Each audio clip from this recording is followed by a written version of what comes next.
ಪ್ರಿಯರೆಲ್ಲರಿಗೂ ನಮಸ್ತೆ. ಸಾಕೆ ನಾರಾಯಣ. ರಾಷ್ಟ್ರಕವಿ,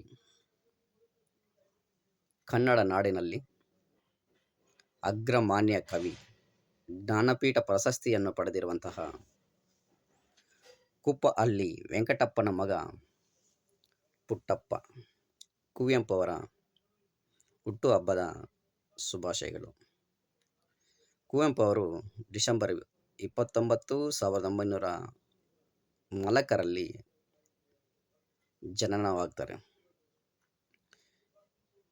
ವಿಶ್ವಮಾನವ ಸಂದೇಶವನ್ನು ನೀಡಿರುವಂತಹ ಜ್ಞಾನಪೀಠ ಪ್ರಶಸ್ತಿಯನ್ನು ಪಡೆದಿರುವಂತಹ ಕವಿ ಕುವೆಂಪು. ಹಲವು ಕಾದಂಬರಿಗಳನ್ನು, ಕವನಗಳನ್ನು, ಕೃತಿಗಳನ್ನು ಬರೆದು ವಿಶ್ವಮಾನವ ಸಂದೇಶವನ್ನು ನೀಡಿರುವಂತಹ ಕವಿ. ಸಾಕೆ ನಾರಾಯಣ ಆದಿಕವಿ ಪಂಪ, ತಿರುವಲ್ಲವರ್, ಸರ್ವಜ್ಞ ಮುಂತಾದ ನಮ್ಮ ಕನ್ನಡ ನಾಡಿನ ಮತ್ತು ಭಾರತ ದೇಶದಲ್ಲಿರುವಂಥ ಕವಿಗಳ ಒಂದು ಕೃತಿಗಳನ್ನು, ಕಾದಂಬರಿಗಳನ್ನು ಅಧ್ಯಯನ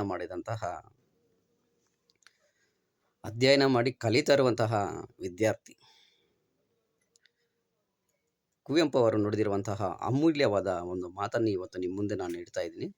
ಯಾವ ಕಾಲದ ಶಾಸ್ತ್ರವೇನು ಹೇಳಿದರೇನು, ಯಾವ ಕಾಲದ ಶಾಸ್ತ್ರ ಹೇಳಿದರೇನು, ಎದೆಯ ದನಿಗೂ ಮಿಗುಲು ಶಾಸ್ತ್ರ ಇಹುದೇನು,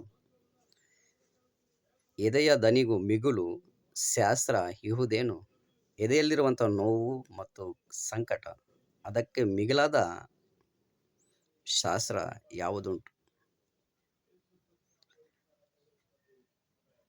the heart knows is own bitterness. ಅವರ ಎದೆಯಲ್ಲಿ, ಅವರ ಹೃದಯಕ್ಕೆ ಗೊತ್ತಿರ್ತದೆ ತನ್ನ ಜೀವನದ ನೋವುಗಳು, ಸಂಕಟ. ಇದು ವಿಶ್ವಮಾನವನು ನೀಡಿರುವಂತಹ ಸಂದೇಶ. ಸಾಕೆ ನಾರಾಯಣ.